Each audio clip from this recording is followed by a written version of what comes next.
नमस्कार दोस्तों, आप सभी का स्वागत है हमारे चैनल पे। तो आइए हम लोग सीधा वीडियो को शुरू करते हैं। और आज जो हम लोग वीडियो लेकर आए इसमें आपको बिहार एसआई यानी बिहार दरोगा जो 26 दिसंबर 2021 का एग्जाम हुआ था, सेकंड शिफ्ट का एनालिसिस आपको प्रोवाइड कर दिया गया है। ये फर्स्ट शिफ्ट का एनालिसिस है यानी बिहार दरोगा जिसको हम क्या बोलते हैं बिहार एसआई जो 26 दिसंबर 2021 का एग्जाम हुआ, उसका फर्स्ट शिफ्ट का एनालिसिस आपको आज कंप्लीट प्रोवाइड कर दिया जाएगा। मतलब किया जा रहा है, कर दिया जाएगा नहीं यानी किया जा रहा है। तो आप अगर चैनल पे पहली बार आए तो चैनल को आप सब्सक्राइब कर लें और अपने दोस्तों पास भी इसे शेयर कर दें, क्योंकि जो मेंस का एग्जाम देंगे जिनका रिजल्ट यानी पीटी में रिजल्ट होगा और जो मेंस का एग्जाम देंगे उनके लिए वो हेल्पफुल बहुत ज़्यादा होगा। तो आप चैनल को सब्सक्राइब कर लें और अपने दोस्तों पास भी शेयर कर दें। और देखिए, एक दो प्रश्न विवादित प्रश्न होते हैं जो हर एग्जाम में आपको मिलेंगे। बीपीएससी का एग्जाम दीजिए, यूपीएससी का एग्जाम दीजिए या कोई भी स्टेट पीसीएस का एग्जाम दीजिए, किसी भी एग्जाम दीजिए, आपको हर एग्जाम में 1 से 2 प्रश्न विवादित प्रश्न मिलेंगे। तो उसको लेकर ज़्यादा आपको तनाव नहीं लेना है। तो आपको क्या करना है, कवर आपको 80% वाला पे करना है। मेरा कहने का मतलब यह है कि 15 से 20 प्रश्न ऐसे भी पूछे जाते हैं जो आपको एग्जाम में छोड़कर आना होता है, यानी स्पेशल छोड़ने के लिए वो प्रश्न दिया जाता है। जी हाँ, स्पेशल छोड़ने के लिए। तो आप 80% वाला पे कवर करिए और जो 15 से 20 प्रश्न होते हैं छोड़ने के लिए दिए जाते हैं, आपका कोई भी उसे नहीं बना सकता है, यानी वो प्रश्न इसलिए डाले जाते हैं जो छोड़ना होता है। तो अगर आप प्रश्न को नहीं छोड़ेंगे तो आप उसी में उलझे रहेंगे। तो आपको क्या करना है, प्रश्न को छोड़ देना है जो डिफिकल्ट टाइप का प्रश्न है। और डिफिकल्ट टाइप का प्रश्न ज़्यादा नहीं रहता, 15 से 20 ही रहता है। तो आइए हम सीधा वीडियो को शुरू करते हैं। और इसका पीडीएफ आपको टेलीग्राम चैनल पर प्रोवाइड कर दिया जाएगा, जिसका लिंक आपको वीडियो के डिस्क्रिप्शन में मिलेगा, या आप टेलीग्राम चैनल पर जाकर सर्च करिए स्टडी लिंक पीडीएफ, वहाँ से भी जाकर आप ज्वाइन हो सकते हैं। तो हम लोग वीडियो को शुरू करते बिना देर के हुए। तो आज का जो पहला प्रश्न है, और अगर आपको लगता है किसी प्रश्न में डॉट, यानी आपको मान लीजिए हम जो आंसर बता रहे हैं कुछ और बता रहे हैं और आपको लगता है कि आंसर कुछ और होगा, तो आप बिल्कुल कमेंट करके बता सकते हैं, या आप टेलीग्राम चैनल से ज्वाइन हो जाइएगा। वहाँ आपको प्रूफ के साथ आपको आंसर दिया जाएगा। यानी आप 100% तो नहीं कर सकते, लेकिन 99% आप श्योर रहिए कि जो आंसर दिया जा रहा है वो आपको सही दिया जा रहा है। लिख रहा प्रश्न, जो पहला प्रश्न है ये पहला प्रश्न नहीं है, ये 47 नंबर प्रश्न है।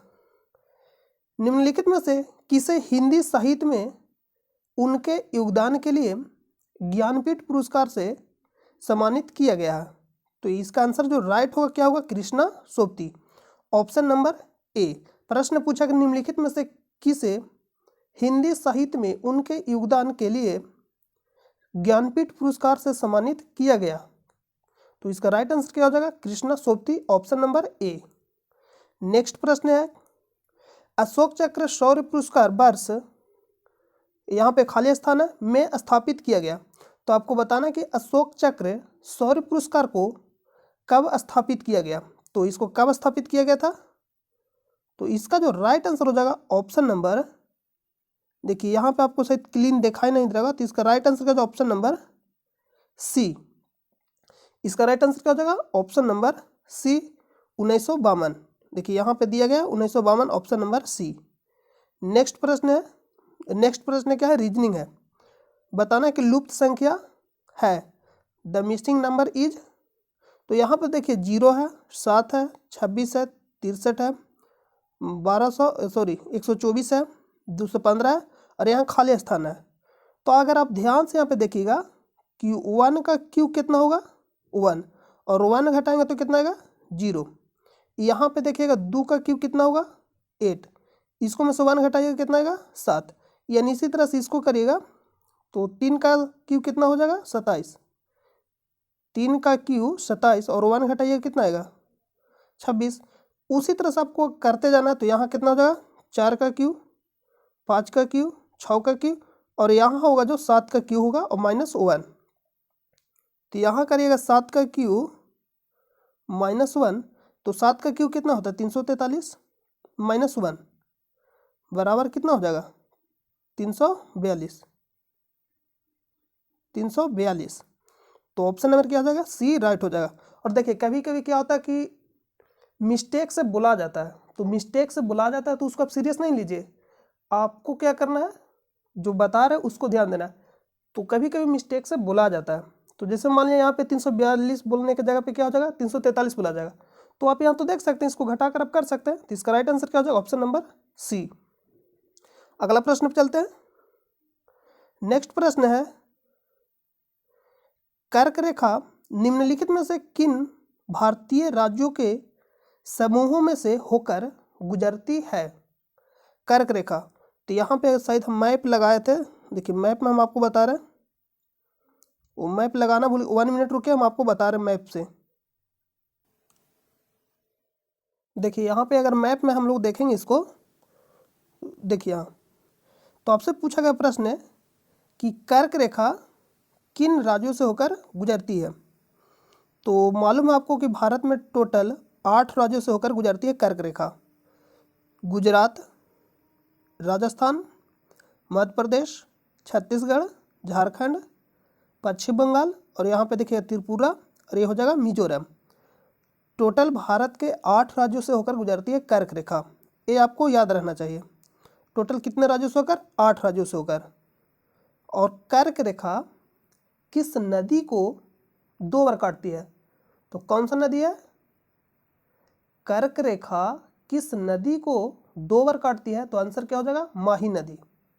और यही अगर आपसे प्रश्न पूछ लेगा कि मकर रेखा किस नदी को 2 बार काटती है, या प्रश्न आपसे पूछ लेगा विषुवत रेखा किस नदी को 2 बार काटती है, तो अगर विषुवत रेखा पूछा जाएगा तो कांगो नदी, मकर रेखा पूछा जाएगा लिम्पोपो नदी। तो आप याद रखिएगा, मोस्ट इंपॉर्टेंट प्रश्न है। तो अब हम लोग चलते हैं प्रश्न पे। देखिए प्रश्न पे अगर आप देखिए प्रश्न में, देखिए प्रश्न में क्या क्या ऑप्शन दिया गया कि कर्क रेखा निम्नलिखित में से किन भारतीय राज्यों के समूहों में से होकर गुजरती है। तो ऑप्शन में दिया गया है राजस्थान, मध्य प्रदेश, बिहार। तो बिहार से नहीं गुजरती है। तो जो भी ऑप्शन में बिहार दिया गया होगा, क्या हो जाएगा? गलत हो जाएगा। तो इसमें भी बिहार है, तो बिहार तो होगा नहीं। यहाँ पे मेघालय, तो मेघालय से भी नहीं गुजरती है। तो आंसर क्या हो जाएगा? गुजरात, झारखंड और त्रिपुरा। ऑप्शन नंबर बी इसका राइट हो जाएगा। अब ध्यान से पढ़िएगा कि कर्क रेखा निम्नलिखित में से किन भारतीय राज्यों के समूहों में से होकर गुजरती है। यहाँ ये भी प्रश्न पूछ सकता था कि नहीं गुजरती है, तो इसलिए आप प्रश्न को ध्यान से पढ़िएगा। और कर्क रेखा को इंग्लिश में क्या बोलते हैं, कभी कभी इंग्लिश वर्जन भी दे देता है, तो ये भी आप ध्यान रखिएगा, ट्रॉपिक ऑफ कैंसर। नेक्स्ट प्रश्न है, किस दिन को विश्व कैंसर दिवस के रूप में मनाया जाता है? आंसर क्या हो जाएगा? 4 फरवरी। ऑप्शन नंबर ए। खाद्य श्रृंखला में निम्नलिखित में से सर्वाधिक संख्या किसकी होती है? तो खाद्य श्रृंखला में सर्वाधिक संख्या किसकी होती है? खाद्य श्रृंखला में सर्वाधिक संख्या अगर आप देखिएगा तो यहाँ आप ध्यान से देखिएगा, ये क्या है? पेड़ पौधा यानी उत्पाद। ये क्या है? पेड़ पौधा उपवाद। प्राथमिक उपभोक्ता, प्राथमिक उपभोक्ता, द्वितीय उपभोक्ता यानी द्वितीयक। तो उत्पाद सर्वाधिक मात्रा में पाया जाता है। उत्पाद कहने का मतलब पेड़ पौधा। तो आपको मालूम है कि पृथ्वी पर सबसे ज़्यादा क्या पाया जाता है? पेड़ पौधा। तो यहाँ अगर ऑप्शन अगर आप ध्यान से देखिएगा तो ऑप्शन में क्या क्या है? लिख रहा है कि एक खाद्य श्रृंखला में निम्नलिखित में से सर्वाधिक संख्या किसकी होती है? तो उत्पादक, यानी ऑप्शन नंबर ए राइट हो जाएगा। नेक्स्ट प्रश्न पे चलते हैं। निम्नलिखित में से कौन सा भारत में जाति प्रथा का लक्षण नहीं है? देखिए इस वाले शब्द को ध्यान से देखिएगा। प्रश्न पूछा गया कि नहीं है जाति प्रथा का लक्षण। तो ऑप्शन ए में दिया गया है जाति जन्म से निर्धारित होती है। ये तो सही दिया गया है, जाति जन्म से निर्धारित होती है। तो ऑप्शन नंबर ए सही दिया गया है। विवाह समूह के सदस्यों में ही हो सकता है। तो ये भी जाति का लक्षण है। कहने का मतलब है कोयरी है तो कोयरी के साथ विवाह करेगा। यहाँ पे आप जाति को नहीं लीजिएगा, यही समझने के लिए हम आपको बता रहे हैं। इसमें कोई दांगी है तो दांगी के साथ विवाह करेगा, यादव है तो यादव के साथ विवाह करेगा, विवाह तो दांगी है तो दांगी के साथ विवाह करेगा। तो यहाँ पे क्या हो जाएगा? जाति प्रथा का लक्षण है। लेकिन पूछा कौन सा लक्षण नहीं है, तो यही अगर ऑप्शन में सी नंबर पढ़िएगा, विवाह समूह के सदस्यों के बाहर ही हो सकता है। तो बाहर ही हो सकता है, सदस्य समूह के सदस्यों के बाहर हो सकता है, यानी दांगी है तो यादव के साथ कर सकता है। यानी यादव है, दांगी सद कर सकता है। तो ये क्या हो गया, जाति का लक्षण नहीं है, यानी एक जाति दूसरी जाति कर रहा है तो जाति का लक्षण नहीं है, यानी समूह के अलग से कर रहा है तो जाति का लक्षण नहीं है। तो ऑप्शन नंबर सी राइट हो जाएगा। ऑप्शन नंबर आप डी भी पढ़ सकते हैं। देखिए डी में लिख रहा है कि जाति सदस्यता में खाने और खाना बांटने से संबंधित नियम शामिल होते हैं। ये भी सही है। अगर आप कभी कभी देखे होंगे कि अगर जाते होंगे कहीं भी पार्टी में तो गरीब लोगों के लिए अलग व्यवस्था होता है और अमीर लोगों के लिए अलग होता है। तो क्या जाति प्रथा का लक्षण है। तो इसका जो राइट आंसर हो जाएगा ऑप्शन नंबर सी। नेक्स्ट प्रश्न पर चलते हैं। नेक्स्ट प्रश्न है 42वें संविधान संशोधन अधिनियम ने कुछ विषय राजसूची से समवर्ती सूची में डाल दिए। इनमें से कौन से नीचे गलत उल्लेखित है, गलत चुनना है आपको। तो 42वां संविधान संशोधन कब हुआ, 1976 में, और लागू कब से हुआ, 1977 से। समिति कौन सा था, स्वर्ण सिंह समिति, स्वर्ण सिंह समिति, ये भी लिख लीजिएगा, स्वर्ण सिंह समिति नोट करके लिख लीजिएगा। और 42वें संविधान संशोधन के तहत ही मूल संविधान में मौलिक कर्तव्य नहीं था, जोड़ा कब गएगा।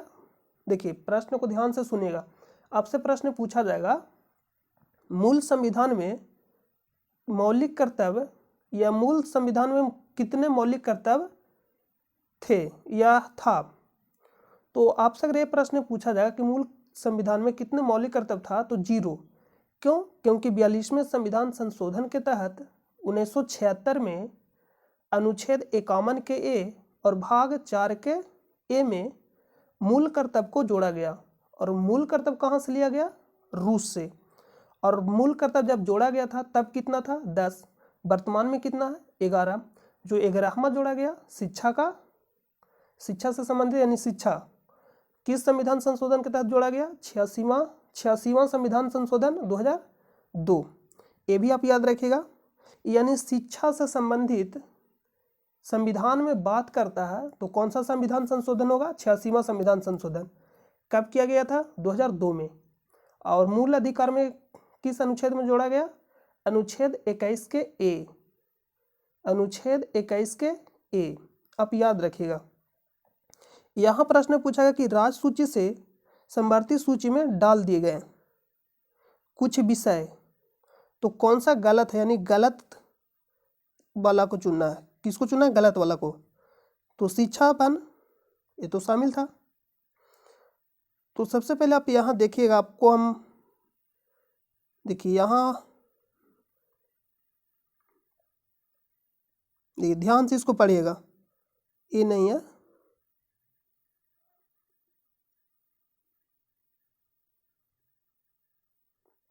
देखिए यहाँ पे लगाने के लिए भूल गए तो हम आपको बता दे रहे हैं, आप नोट कर लीजिएगा इसको। देखिए किसको जोड़ा गया, शिक्षा, वन, शिक्षा हो गया, वन हो गया, जंगली जानवरों का संरक्षण, जंगली जानवरों का संरक्षण, पक्षियों का संरक्षण और न्याय प्रशासन, उच्चतम न्यायालय और उच्च न्यायालय को छोड़कर। तो यहाँ पे ऑप्शन अगर आप ध्यान से देखिएगा, शिक्षा और वन, इसको राज्य सूची से समवर्ती सूची में डाल दिया गया। तो ये तो शामिल था। वन, जंगली जानवरों का संरक्षण, ये भी शामिल था। शिक्षा, पक्षियों का संरक्षण, ये भी शामिल था। वन, अस्थायी सरकार, तो ऑप्शन नंबर जो अस्थायी सरकार दे रहा ये शामिल नहीं था। तो इस तरह से इस प्रश्न का जो आंसर होगा option number D. Option number क्या हो जाएगा, डी, गलत चुनना था।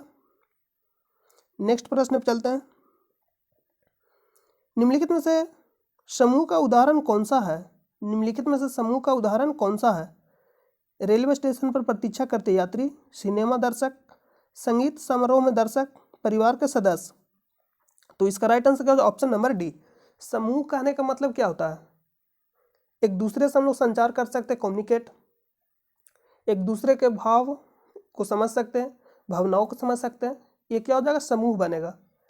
लेकिन अगर आप रेलवे स्टेशन या सिनेमा दर्शक या संगीत समारोह में दर्शक समूह देखिए क्या लिखा गया है, यहाँ पे ध्यान से पढ़िएगा, संगीत समारोह में दर्शक, तो ये क्या समूह नहीं है। समूह का मतलब होता है, देखिए यहाँ पे आप पढ़ सकते हैं एक लाइन,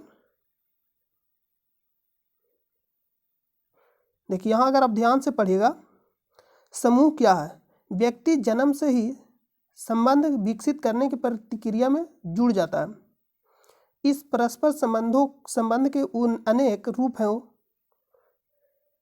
सकते हैं। क्या लिख रहा है कि इस परस्पर संबंध के अनेक रूप हो सकते हैं।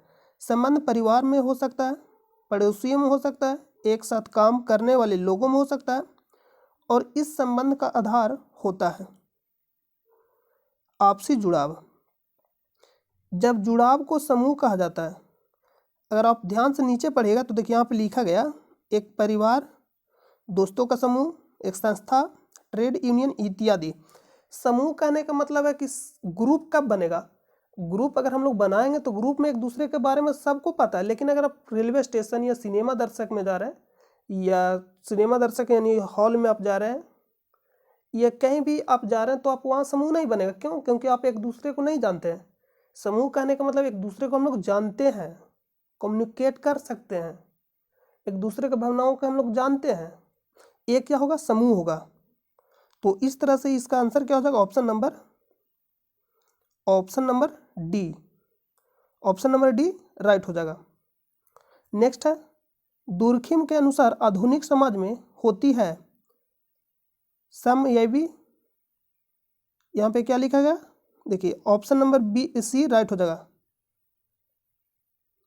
ऑप्शन नंबर सी राइट हो जाएगा। ऑप्शन नंबर इसका क्या हो जाएगा? सी राइट हो जाएगा। देखिए यांत्रिक एकता, यहाँ पे लिखा गया हो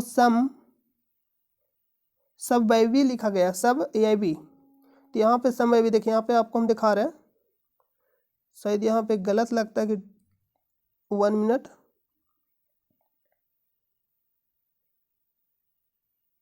देखिए यही तो था ऑप्शन में। तो लिख रहा है कि यह एकता वर्तमान औद्योगिक समाज में पाई जाती है, ये सही है। और यांत्रिक एकता क्या था? तो यांत्रिक एकता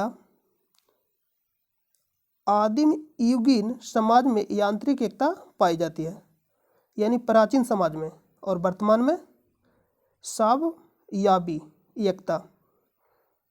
तो इसका राइट आंसर क्या हो जाएगा? Option number C.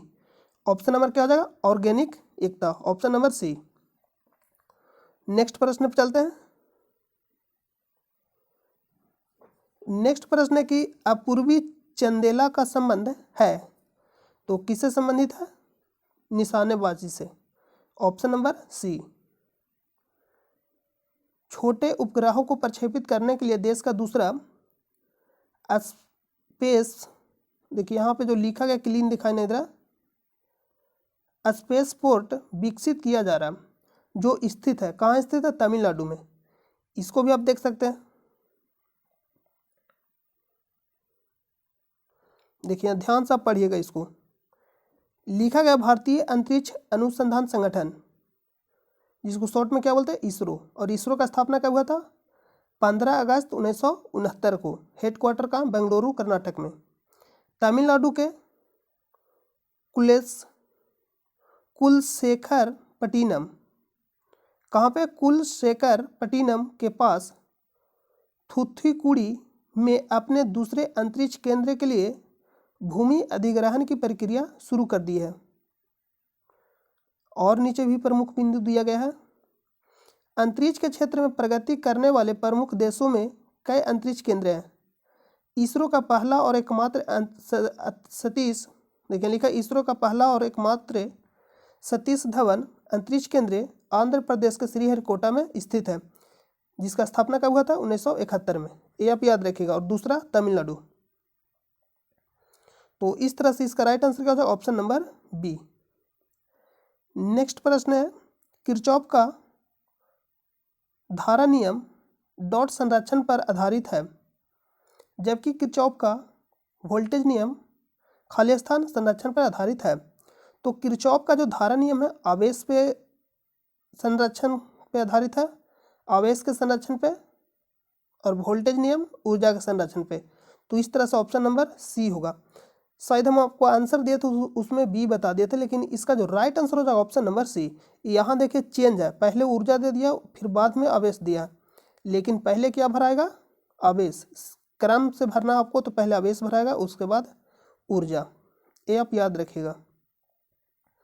नेक्स्ट प्रश्न है 33वें 2024 ओलंपिक खेलों की मेजबानी किस, यहाँ पे लिखा गया होगा किसके द्वारा, क्योंकि यहाँ पे इधर छप यहाँ पे कट गया है, तो किसके द्वारा होगी?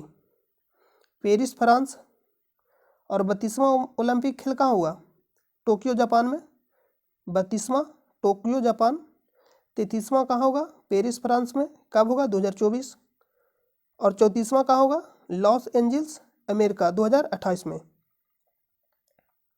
नेक्स्ट प्रश्न की ओडोमीटर या ओडोमीटर एक उपकरण है जिसके द्वारा मापन किया जाता है। क्या हो जाएगा? दूरी का। Option number D. Option number D right हो जाएगा। नेक्स्ट प्रश्न पे चलते हैं। मराठा शासक छत्रपति शिवाजी की राजधानी का नाम रायगढ़। Option number A. प्रतिदीप्ति नलिका तथा नियोन ची या जिसको साइन बल्ब में होता है, तो इसका राइट आंसर क्या हो जाएगा? प्लाज्मा। Option number D.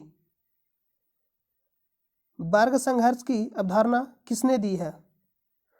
वर्ग संघर्ष की अवधारणा किसने दी है? तो इसका राइट आंसर क्या हो जाएगा? Karl Marx. Option number A इसका राइट हो जाएगा। ऑप्शन नंबर ए राइट हो जाएगा। राइट आंसर क्या हो जाएगा? ऑप्शन नंबर ए। नेक्स्ट प्रश्न पे चलते हैं। किस देश के प्रधानमंत्री ने 15वीं पूर्वी एशिया शिखर सम्मेलन की अध्यक्षता की? तो इसको भी आप देखिए यहाँ पढ़िए, ये जो नोट दिया गया आपको, 15वां पूर्वी एशिया शिखर सम्मेलन विदेश मंत्री डॉक्टर एस जयशंकर ने 14 नवंबर 2020 को 15वीं पूर्वी एशिया शिखर सम्मेलन में भारत का प्रतिनिधित्व किया। इस शिखर सम्मेलन की अध्यक्षता वियतनाम के प्रधानमंत्री महामहिम ग्युएन जुआन फुक ने आसियान अध्यक्ष के रूप में की। तो किस देश के द्वारा किया गया? वियतनाम। किस देश के द्वारा? वियतनाम। तो इसका राइट आंसर क्या हो जाएगा? ऑप्शन नंबर ए वियतनाम। नेक्स्ट प्रश्न पे चलते हैं। देखिए नेक्स्ट प्रश्न है कट्टी जली एवं कच्ची सतहों पर कौन से सूक्ष्म जीव पनपते हैं? तो इसका आंसर अगर आपको मालूम है तो इसका आंसर आप बताइए कमेंट बॉक्स में। देखिए एक दो ऐसे प्रश्न है जिसका आंसर नहीं आपको दिया जाएगा, एक ही दो प्रश्न है, बाकी सभी का प्रश्न का आंसर दिया जाएगा। बाकी जितना भी प्रश्न है सभी का आंसर आपको दिया जाएगा। पेले एक प्रसिद्ध खिलाड़ी था। पेले एक प्रसिद्ध खिलाड़ी था फुटबॉल। Option number B. और ये कहाँ का खिलाड़ी था? ब्राजील। नेक्स्ट प्रश्न है फजल अली आयोग संबंधित है। तो यहाँ पे नोट करिएगा 7वां संविधान संशोधन। कौन सा? 7वां संविधान संशोधन कब हुआ था? 1956 में। यह किससे संबंधित था? राज्यों के पुनर्गठन से संबंधित था। और आयोग कौन सा था? फजल अली आयोग। फजल अली आयोग। तो आपसे प्रश्न पूछेगा 7वां संविधान संशोधन किससे संबंधित था? राज्यों के पुनर्गठन से। कब हुआ? 1956 में। और आयोग कौन सा था? फजल अली आयोग। तो फजल अली आयोग का संबंध किससे है? राज्यों के पुनर्गठन से। Option number D. इडली को जिस प्रक्रिया द्वारा बनाया जाता हुआ है तो वह है, तो ये सब जो प्रश्न पूछा गया ना, कोई भी नहीं बना सकता, क्योंकि ये सब जो प्रश्न है इसलिए दिया जाता है कि आप छोड़ के आइए। तो ये सब क्या है? प्रश्न छोड़ के आने वाला प्रश्न है।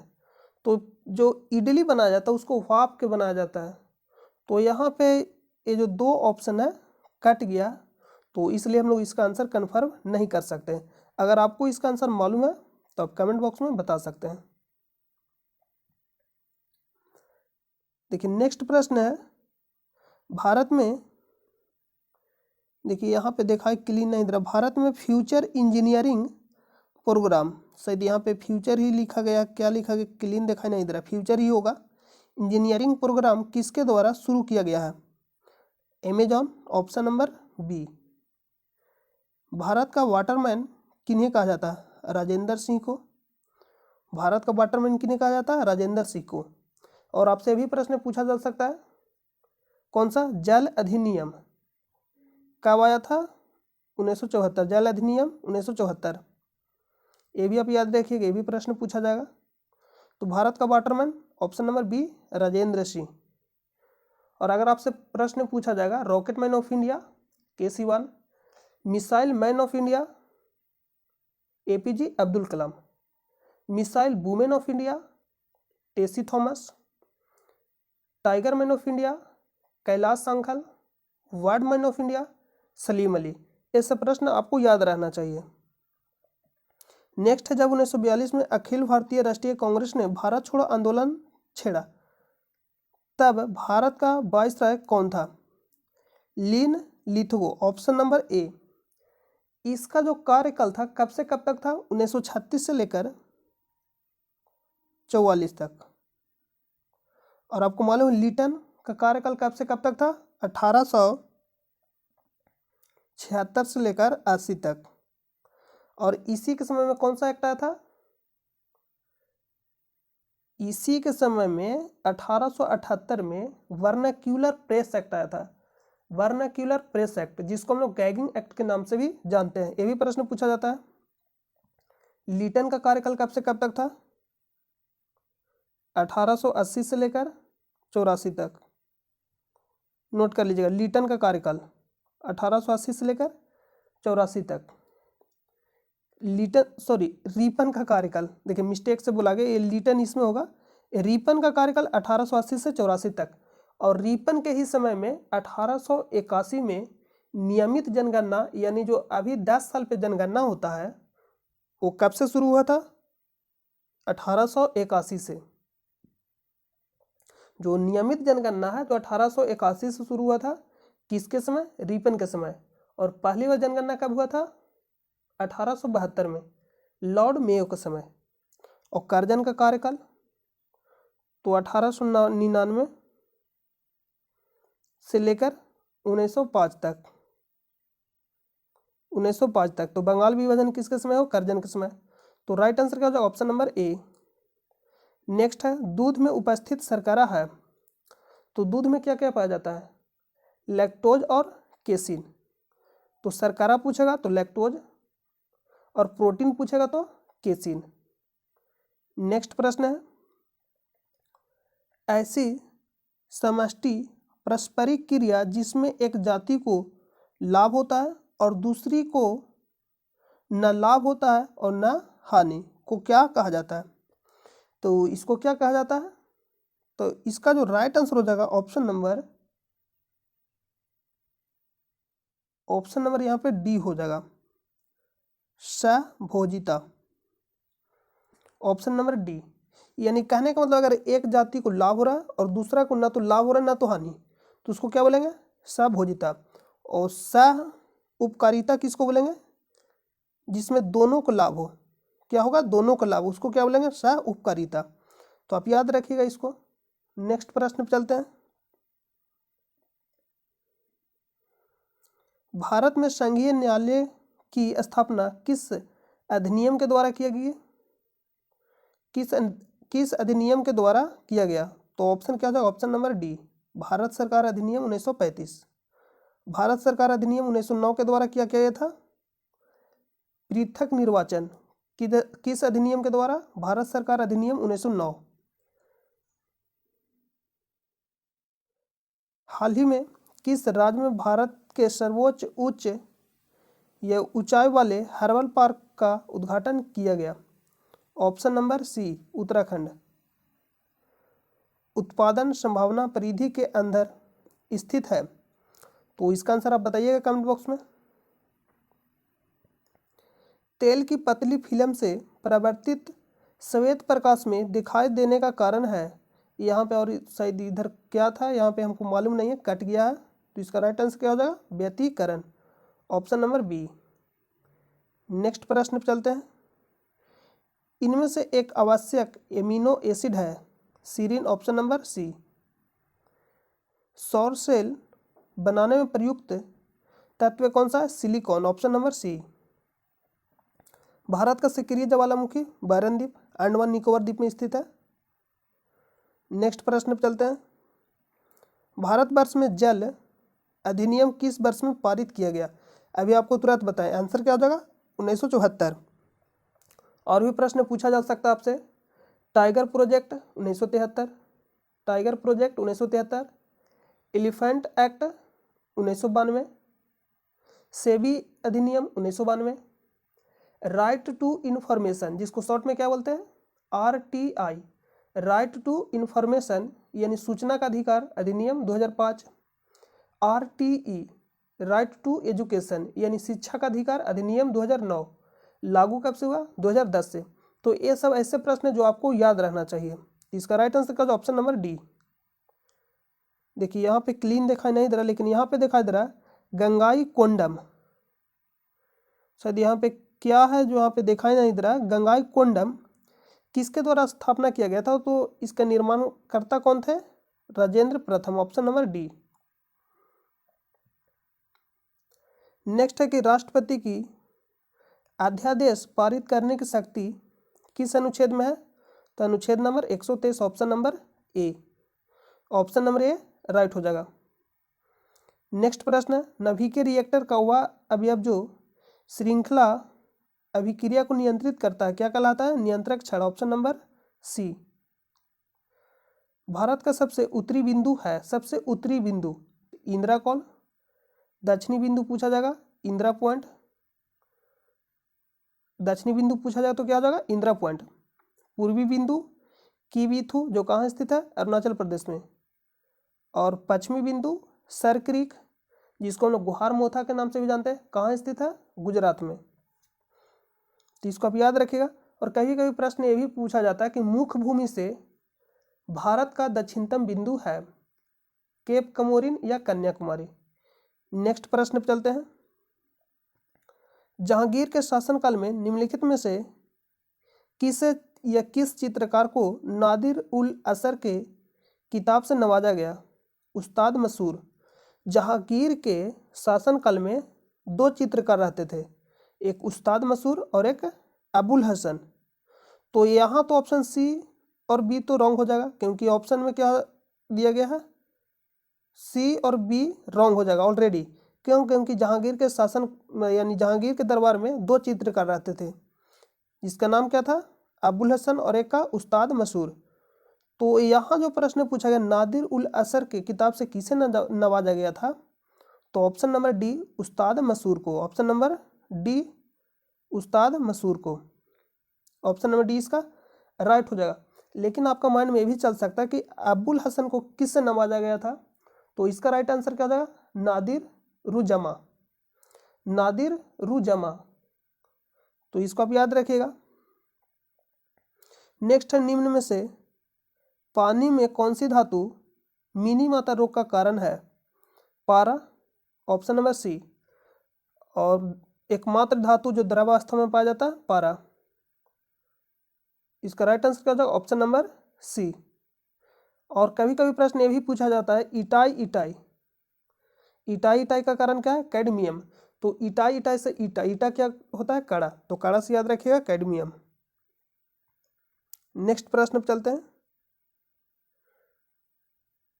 भारतीय वन अनुसंधान संस्थान स्थित है देहरादून, ऑप्शन नंबर डी। सबसे तेज हिमीकरण विधि जिसमें तरल नाइट्रोजन या कार्बन डाइऑक्साइड का उपयोग किया जाता है क्या कहलाता है? तो इसका राइट आंसर हो जाएगा immersion freezing, option number C, option number C. Bharat के किस राज्य में कट्टी बिहू महोत्सव आयोजित किया जाता है? Assam, option number B. तो यहाँ पे कट्टी बिहू लिखा गया, तो इससे घबराइए नहीं। इसका राइट आंसर का ऑप्शन नंबर बी, बिहू का ही प्रकार है और ये कहाँ मनाया जाता है? असम में। नेक्स्ट है सोनार का फुल फॉर्म क्या है, यही पूछा गया। सोनार संक्षिप्तीकरण है, तो इसका राइट आंसर क्या हो जाएगा, साउंड नेविगेशन एंड रिंगिंग, यानी option number D, sound navigation and ringing. Next प्रश्न पे चलते हैं। एंकर शब्दावली का उपयोग होता है रिले रेस में, ऑप्शन नंबर बी। एक समाज की बैठक में 10 व्यक्ति उपस्थित हैं, सभी एक दूसरे से एक बार हाथ मिलाते हैं, कुल कितने हाथ मिलाए जाते हैं? तो आपको फार्मूला मालूम होगा, n इंटू एन माइनस 1/2, तो n बराबर कितना हो जाएगा 10, और 10 में से 1 घटाइएगा तो कितना आएगा, देखिए n बराबर क्या हो जाएगा 10, और 10 में से 1 घटाइएगा 9/2, 2 से इसको डिवाइड करिएगा तो कितना हो जाएगा 5, 9 5 45, यानी option number D, option number क्या हो जाएगा डी राइट आंसर हो जाएगा। नेक्स्ट है, कौन सा मंत्रालय खेल पुरस्कार के सम्मान से जुड़ा है? तो इसका राइट आंसर क्या हो जाएगा, युवा मामलों और खेल मंत्रालय, ऑप्शन नंबर बी। नेक्स्ट प्रश्न है, प्रथम अफीम युद्ध का समापन करने वाली संधि थी नॉनकिंग, और अफीम युद्ध किसके बीच हुआ था, ब्रिटेन और चीन के बीच, याद रखिएगा ब्रिटेन और चीन के बीच। और दूसरा अफीम युद्ध में फ्रांस भी शामिल था, ये भी आप याद रखिएगा। अगर दूसरा पूछता तो तियानजिन के संधि से समाप्त हुआ था दूसरा, और पहला नॉनकिंग, तो इसका राइट आंसर क्या हो जाएगा, ऑप्शन नंबर ए, ऑप्शन नंबर क्या हो जाएगा ए राइट आंसर हो जाएगा। और दूसरा पूछता सेकेंड तो क्या हो जाएगा, ऑप्शन नंबर डी, लेकिन इस प्रश्न का आंसर क्या हो जाएगा, ऑप्शन नंबर ए। प्रथम पूछा तो ऑप्शन नंबर ए। किसके बीच हुआ, चीन और ब्रिटेन के बीच। नेक्स्ट प्रश्न पे चलते हैं। देखिए नेक्स्ट प्रश्न है, एशियाई खेलों में बैडमिंटन को पहली बार शामिल किया गया था 1962 में, ऑप्शन नंबर बी। यहाँ पे रेकरिंग है, इसको सोल्व करना है। तो आपको क्या करना है, देखिए लिखा गया 6 4 2 5 पर रेकरिंग है, तो रेकरिंग का मतलब होता है मिनिमम 3 बार रिपीट करके गुना कर दीजिए, आंसर आ जाएगा। तो यहाँ पे हम लोग ले सकते हैं 6 4 2 5 5 5, कम से कम 3 बार आपको लिखना है, उसके बाद आपको गुना करना है। तो 7 5 35 के 5, 7 5 35 और 3 38 के 8, फिर से गुना करिएगा, 7 5 35 और 3 38 का 8, शेष कितना बचेगा 3, 7 दूनी 14, और 14 और 3 कितना हो जाएगा 17 के साथ हाथ में 1, यानी शेष कितना बचेगा 1, 7 6 42 और 1 43 के 3, 7 देखिए यहाँ पे गलत गुना कर दिया, 7 चौका 28 और 1 29, 7 6 42 और 2 44। तो यहाँ पे क्या हो जाएगा, पॉइंट यहाँ पे हो जाएगा, 3 अंक के बाद पॉइंट है तो 3 अंक के बाद पॉइंट लिख देंगे यहाँ पे। और यहाँ पे अगर आप देखिएगा तो 8 8 रिपीट होते जाएगा, क्यों, क्योंकि हम लोग यहाँ लिखे 5, रेकरिंग का मतलब होता है अनंत, तो 5 5 5 आप लिखते जाइएगा, तो यहाँ से क्या आ जाएगा 8 आएगा, लास्ट सिर्फ यहाँ पे जो पहला अंक आएगा 5 आएगा, उसके बाद क्या आएगा 8, तो यहाँ पे इसका जो आंसर होगा 4 9 7 8 पे रेकरिंग, यानी option number D.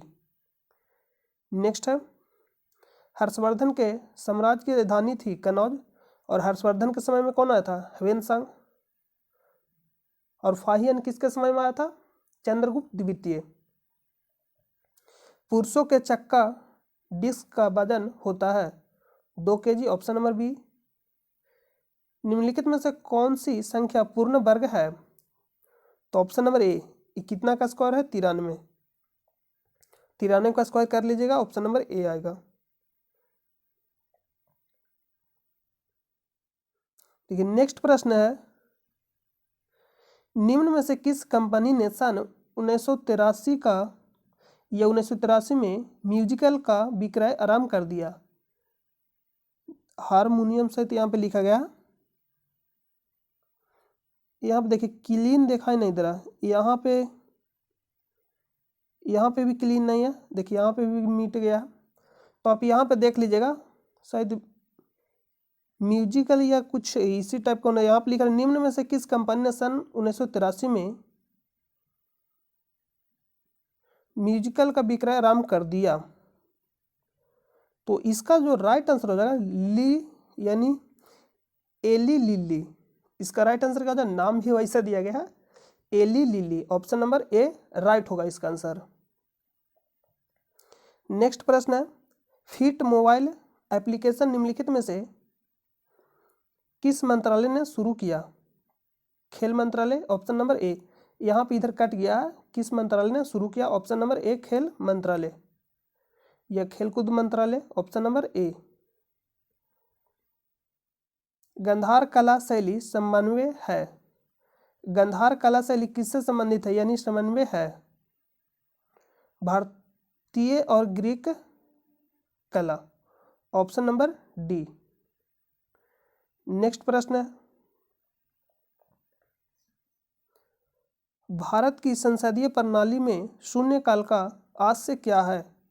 Option number B प्रश्नकाल और कार्यसूची की अगला मद के बीच का समय, जब सदस्य अध्यक्ष की अनुमति के बिना कोई विषय उठाते हैं। ऑप्शन नंबर बी राइट हो जाएगा। बेवर के अनुसार निम्न में से कौन सा पारंपरिक सत्ता का स्रोत है? यहाँ पे स्रोत ही लिखा गया होगा, स्रोत है। तो इसका भी आंसर आप बताइएगा। देखिए जो ऐसे 2 ही 3 प्रश्न है जिसका आंसर आपको नहीं बताएगा, मैक्सिमम 2 से 3 प्रश्न है। तो इसका आंसर आपको टेलीग्राम चैनल पे प्रोवाइड कर दिया जाएगा प्रूफ के साथ, तो आप वहां से इसका आंसर देख लीजिएगा। भारत में चाय उत्पादन में प्रथम स्थान किस राज्य का है? Assam, option number B. Next प्रश्न है, निजी क्षेत्र में लघु एवं मध्यम उद्योगों के विकास के हेतु औद्योगिक साख एवं निवेश निगम का प्रयोजन करता है यथा। तो इसका भी आंसर आप बताइएगा। अगर आपको इसका आंसर मालूम है तो कमेंट बॉक्स में इसका आंसर बताइएगा। नेक्स्ट प्रश्न है, जब आयोडीन घोल की कुछ बूंदों को चावल के पानी में मिलाया जाता है। देखिए ध्यान से प्रश्न को पढ़िए, क्या बोल रहा है। जब आयोडीन घोल की कुछ बूंदों को चावल के पानी में मिलाया जाता है तो पानी या घोल नीला काला हो जाता है। यह इंगित करता है कि चावल के पानी में शामिल है। तो चावल में क्या होता है? स्टार्च, यानी ऑप्शन नंबर सी। देखिए जो शामिल रहेगा वही ना घुलेगा, तो ऑप्शन नंबर सी। नेक्स्ट है, अरुणोदय योजना किस राज्य द्वारा प्रारंभ की गई? Assam, option number B. Next प्रश्न है, Namdapha National Park Arunachal Pradesh, option number C. Next है, यूटोपिया, यूटोपिया का लेखक कौन था? Sir Thomas More, option number A. अर्थशास्त्र को जिस अध्ययन के रूप में श्रेष्ठतया परिभाषित किया जाता है, देखिए यहाँ पे अगर आप ध्यान से पढ़िएगा, इंग्लिश में लिख रहा है economics is best defined as the study of. तो इसका जो राइट आंसर हो जाएगा ऑप्शन नंबर सी, किस प्रकार का समाज अपने सीमित संसाधनों का प्रबंधन करे। यानी सीमित संसाधन में भी आपको किस तरह का प्रबंधन करना है, यही आपका क्या हो जाएगा। अर्थशास्त्र को जिस अध्ययन के रूप में श्रेष्ठतया परिभाषित किया जाता है वह क्या है कि सीमित साधन में किस तरह से आपको प्रबंधन करना है। ऑप्शन नंबर सी राइट हो जाएगा। नेक्स्ट है, 2001 जनगणना के अनुसार भारत की जनसंख्या थी लगभग 229 मिलियन, ऑप्शन नंबर डी। चेनमेंग किस स्पर्धा की चैंपियन खिलाड़ी है? और ये कहाँ खिलाड़ी है? चीन, नाम से ही पता चल रहा है। तो option number C, table tennis के प्रसिद्ध खिलाड़ी है, ऑप्शन नंबर सी। यहाँ पे देखिए प्रश्न है जो मैथ का प्रश्न है कि लिख रहा है एक मेट्रो ट्रेन एक स्टेशन से हर 30 मिनट में छूटती है। एक पूछताछ क्लर्क ने एक यात्री को बताया कि एक मेट्रो ट्रेन 10 मिनट पूर्व जा चुकी है। यानी मान लीजिए यात्री अभी आया और यात्री को एक पूछताछ क्लर्क ने बताया कि 10 मिनट पहले या पूर्व ट्रेन जा चुकी है। तो मान लीजिए 10 मिनट पूर्व जा चुकी है तथा अगली मेट्रो ट्रेन 10:10 पर जाएगी, यानी 10:10 पे जाएगी।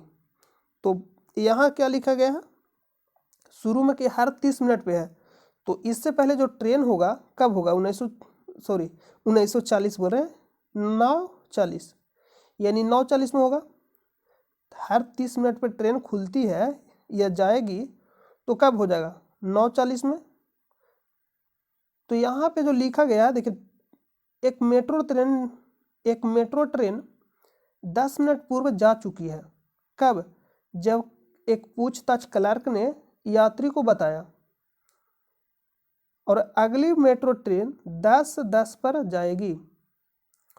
पूछताछ क्लर्क ने यात्री को यह सूचना किस समय दी, तो यात्री को यह सूचना किस समय दी, जब यात्री से पूछा जा रहा था, तो यहाँ पे जो डिसाइड करेगा 10 मिनट पूर्व जा चुकी है।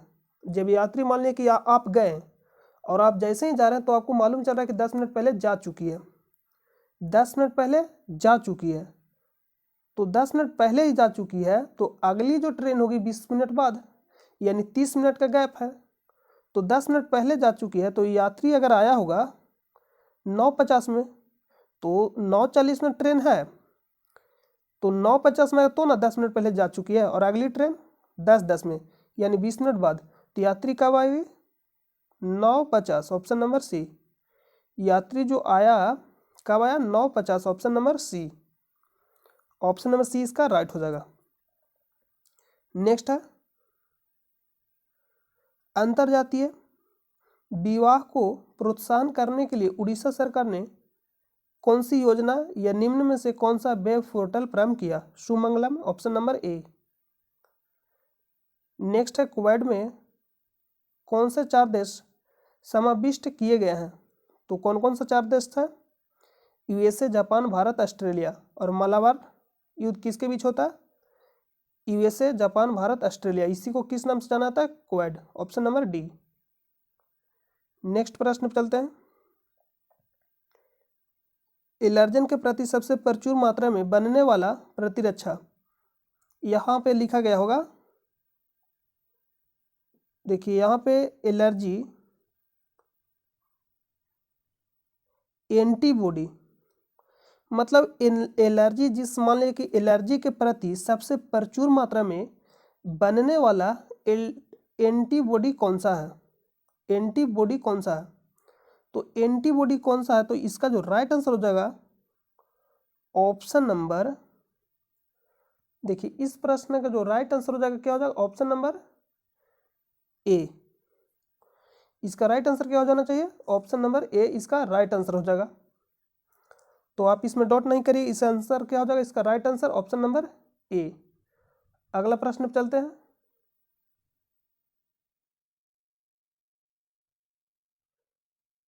नेक्स्ट प्रश्न है,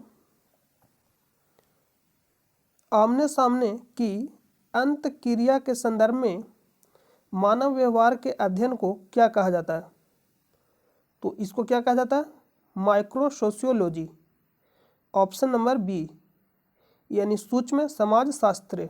ऑप्शन नंबर बी क्या हो जाएगा, राइट आंसर हो जाएगा, ऑप्शन नंबर बी। नेक्स्ट प्रश्न पे चलते हैं,